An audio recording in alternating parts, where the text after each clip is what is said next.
Era solo un chico, pero su música, oh, era más grande que la vida misma. Un sonido tan electrizante, tan lleno de pasión, que sacudió al mundo. Desde el momento en que tomó una guitarra por primera vez, quedó claro, no estaba destinado a una vida ordinaria. Estaba hecho para algo más grande. Pero el destino tiene un sentido cruel de la ironía, ¿verdad? Porque justo cuando su estrella comenzó a elevarse, también lo hizo una extraña sensación en su interior. Y aún así, cuando llegó el momento, la ignoró. Todo se redujo a una sola moneda lanzada al aire. Un simple giro de muñeca. Un instante tan pequeño, tan insignificante, y sin embargo, selló su destino. Fue la primera vez que tuve suerte en algo, dijo con una sonrisa, sin saber que sería su última apuesta. Aquella noche, el cielo estaba oscuro, el aire pesado con la nieve. Los motores rugieron, rompiendo el frío silencio, y así, sin más, se fue. Sin despedidas, sin segundas oportunidades, solo el eco de su canción, congelado para siempre en el tiempo. ¿Quién era él? ¿Y qué fue lo que realmente ocurrió esa noche? Quédate conmigo, porque esta noche vamos a sumergirnos en la leyenda, el misterio y las desgarradoras últimas horas de un talento arrebatado, demasiado pronto. Y si te gustan historias como esta, relatos de música, destino y estrellas que brillaron demasiado fuerte, no olvides dar like y suscribirte. Porque algunas leyendas merecen ser recordadas. Ah, Ritchie Valens. Solo decir su nombre me transporta a una época en la que el rock and roll aún era joven, aún buscaba su alma, y cuando un chico de Pacoima estaba a punto de cambiar la música para siempre. Verás, Ritchie no era un músico cualquiera. Era una fuerza de la naturaleza, una llama brillante que ardió demasiado rápido, pero dejó un legado que nunca se apagaría. Su historia comienza el 13 de mayo de 1941. Cuando nació como Richard Steven Valenzuela en un hogar modesto, en el condado de Los Ángeles, California. Sus padres, Joseph Steven Valenzuela y Concepción Reyes, eran trabajadores orgullosos de su herencia mexicana y llenaban su hogar de música. Ritchie creció rodeado de los sonidos de las canciones folclóricas mexicanas, los apasionados acordes de las guitarras flamencas y los ritmos profundos y conmovedores del blues y el R&B. Era como si la música viviera en sus propios huesos. Y para cuando tenía solo 5 años ya lo sabía. No solo quería escuchar música, quería crearla. Su padre vio aquella chispa en los ojos de su pequeño y lo animó a tocar instrumentos. Ritchie aprendió con entusiasmo la guitarra y la trompeta, y como nunca hacía las cosas a medias, también se enseñó a sí mismo a tocar la batería. Ahora, esto es lo que siempre me ha asombrado. Ritchie era zurdo, pero estaba tan decidido a dominar la guitarra que ni siquiera se molestó en buscar una versión para zurdos. En su lugar, volteó una guitarra normal y la tocó como si fuera diestro, algo que no era nada fácil de hacer. Pero así era Ritchie. Una vez que se proponía algo, nada lo detenía. A medida que crecía, llevaba su guitarra a todas partes, especialmente cuando asistía a la escuela secundaria Pacoima Junior High. Era el chico que todos conocían, el que podía reunir una multitud con solo unos acordes, tocando y cantando en las gradas de la escuela mientras sus amigos lo animaban. Para cuando cumplió 16 años, su talento se había vuelto imposible de ignorar. Ese fue el año en que recibió una invitación que cambiaría todo. Una banda local llamada The Silhouettes necesitaba un guitarrista, y lo querían a él. Ritchie estaba emocionado de unirse a ellos y rápidamente se convirtió en un miembro destacado. Pero la vida tenía una forma de empujarlo hacia el centro de atención, y cuando el cantante principal se fue, Ritchie no iba a dejar que la banda se detuviera. Sin dudarlo, asumió el papel de vocalista y debutó oficialmente como su líder el 19 de octubre de 1957. Aquella noche ocurrió algo mágico. Ya no era solo un guitarrista. Era un artista, una estrella en ascenso. Por supuesto, tocar con The Silhouettes no era suficiente para alguien tan apasionado como Ritchie.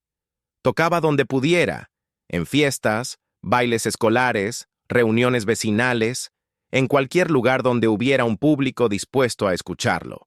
Su voz tenía una cualidad cruda, sincera, y su forma de tocar la guitarra era electrizante.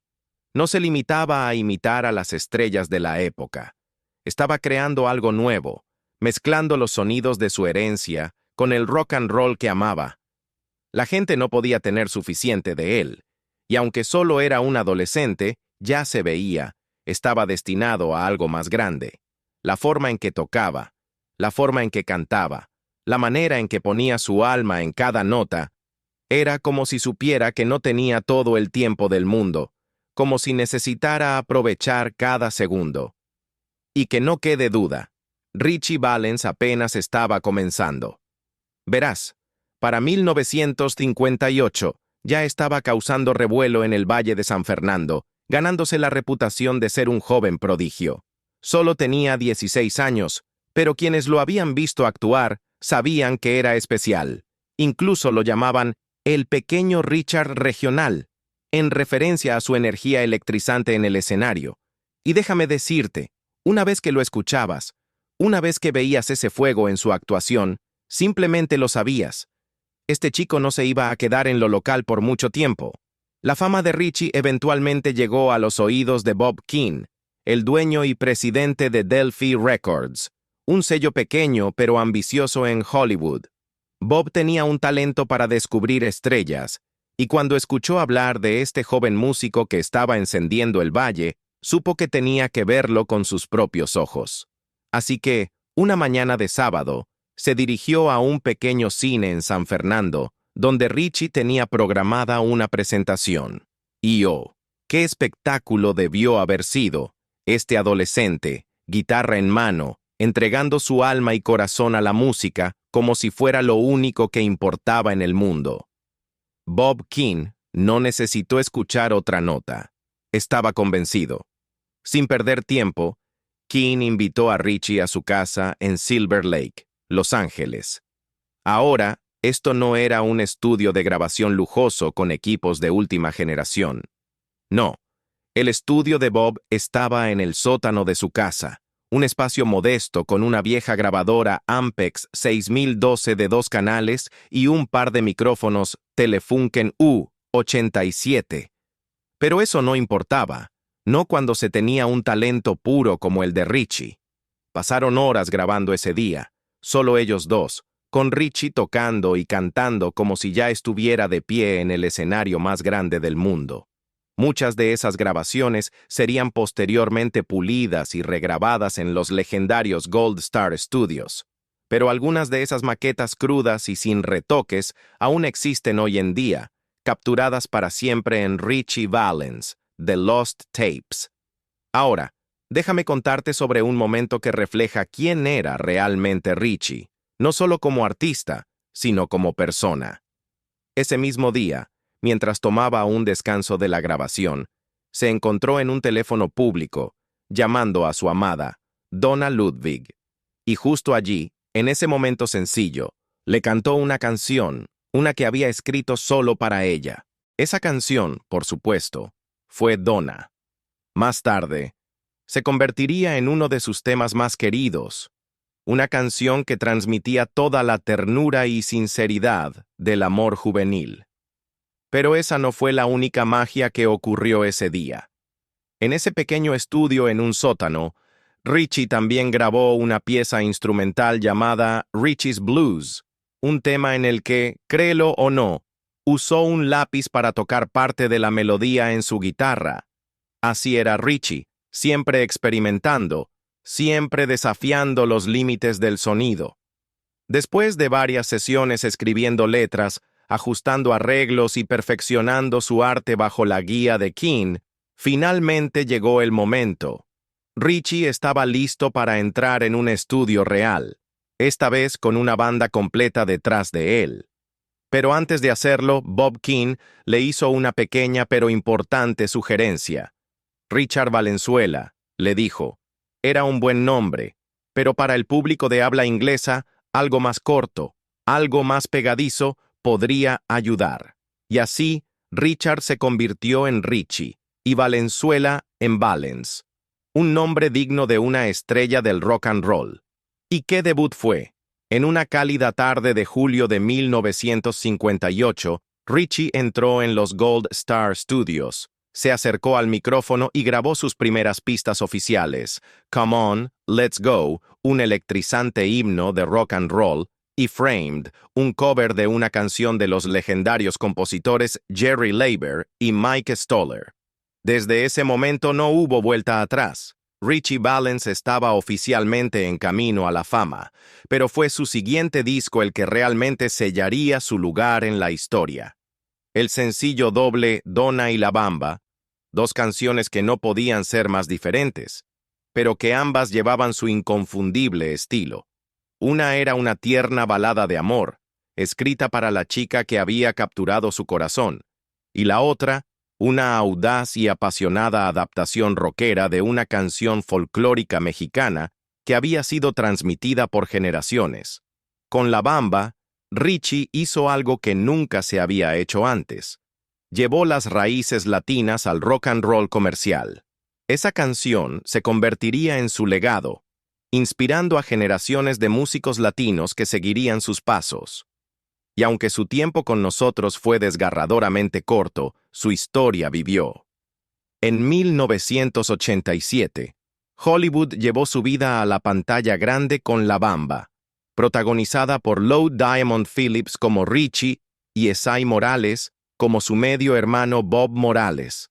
Fue una película que le recordó al mundo al chico de Pacoima, el chico que cambió la música para siempre, el chico que nos dio tanto en tan poco tiempo.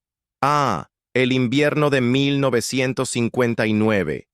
Si eras un joven fanático del rock and roll en ese entonces, sabías que algo especial estaba ocurriendo. La gira Winter Dance Party estaba destinada a ser un espectáculo emocionante con las estrellas más brillantes de la época, Buddy Holly, Richie Valens, The Big Bopper y Dion and the Belmonts, cruzando el centro de Estados Unidos para llevar el rock and roll directamente a los fans. Pero detrás de la emoción y los gritos del público, había otra historia, una historia de agotamiento, frío extremo y un viaje que, trágicamente, terminaría en tragedia. Recuerdo haber oído hablar de esa gira, y déjame decirte, desde el principio, fue un desastre logístico. Comenzó el 23 de enero de 1959 en Milwaukee, Wisconsin, pero la ruta, no tenía ningún sentido. En lugar de moverse de manera fluida de una ciudad a la siguiente, los organizadores hicieron que los músicos zigzaguearan por todo el medio oeste, viajando cientos de millas a la vez a través de condiciones invernales brutales. Nieve hasta la cintura y temperaturas cayendo a un escalofriante -20, a veces incluso -36 grados Celsius. ¿Y la peor parte? El autobús de la gira no estaba preparado para ese tipo de frío. Poco después de salir de Appleton, Wisconsin, el sistema de calefacción del autobús se averió por completo. Ahora imagina eso por un segundo. Un grupo de jóvenes músicos, abrigados con lo poco que tenían, acurrucándose juntos para mantenerse calientes mientras el viento helado rugía afuera. Era miserable, y como si eso no fuera suficiente, el frío implacable comenzó a afectar su salud. The Big Bopper, Joe Richardson y Richie Valens empezaron a sentirse enfermos, mostrando síntomas de gripe. Y aún peor, el baterista de la gira, Carl Bunch, sufrió una congelación tan severa en los pies que tuvo que ser hospitalizado en Ironwood, Michigan. Sin otra opción, los músicos abandonaron su autobús averiado y lo reemplazaron con un viejo autobús escolar. No era mucho mejor, pero al menos funcionaba. Con Bunch en el hospital, alguien tenía que tocar la batería, así que Carlo Mastrangelo de los Belmonts tomó su lugar. ¿Y cuando Carlo necesitaba un descanso? Pues créelo o no, Buddy Holly, Richie Valens e incluso Dion DiMucci se turnaron para tocar la batería cuando fue necesario. Imagínate eso. Richie, que ya estaba luchando contra la gripe, aún así se esforzaba para que el espectáculo continuara. Para el 2 de febrero, la gira llegó a Clear Lake, Iowa. Pero aquí está el detalle. Clear Lake ni siquiera estaba en el itinerario original. Los promotores, esperando un lleno total, llamaron a Carol Anderson, el gerente del Surf Ballroom, y lo convencieron de reservar el espectáculo. Y así, esa noche, los músicos subieron al escenario del Surf Ballroom, brindando al público una presentación que nunca olvidarían. Pero para entonces, Buddy Holly ya estaba harto. Los interminables viajes en autobús, las temperaturas congelantes, el puro agotamiento, todo lo estaba desgastando. Decidió en ese momento que no iba a pasar otra larga y helada noche en ese miserable autobús escolar. En su lugar, tomó una decisión que lo cambiaría todo. Alquilaría un avión para llegar a su siguiente parada en Fargo, Dakota del Norte. De esa manera, finalmente podría descansar, lavar su ropa y prepararse para la siguiente etapa de la gira, sin tener que soportar otro castigo en la carretera. El resto de la banda lo alcanzaría en Moorhead, Minnesota. Ya para cuando terminó el último show en Clear Lake, todos estaban exhaustos. El camino había sido implacable, el frío despiadado. J.P., The Big Bopper. Richardson se había sentido terrible por días, con fiebre alta a causa de la gripe. Sabía que otro largo y helado viaje en autobús solo lo empeoraría. Así que se dirigió a Waylon Jennings, el bajista de Buddy Holly, un joven que más tarde se haría un nombre en la música country, y le dijo: «Hombre, de verdad podría usar ese asiento en el avión». Y Jennings, siendo el hombre de buen corazón que era, cedió su lugar. Solo un simple favor, nada más. Pero cuando Buddy Holly escuchó que Jennings no volaría, le lanzó una broma con una sonrisa. «Bueno, espero que tu viejo autobús se congele». Y en esa forma juguetona en que los amigos se molestan entre sí, Jennings respondió sin pensar: «Bueno, espero que tu viejo avión se estrelle». Nadie lo sabía en ese momento, pero esas palabras lo atormentarían por el resto de su vida. Mientras tanto, Ritchie Valens, con solo 17 años, aún en ascenso, también quería un asiento en ese avión.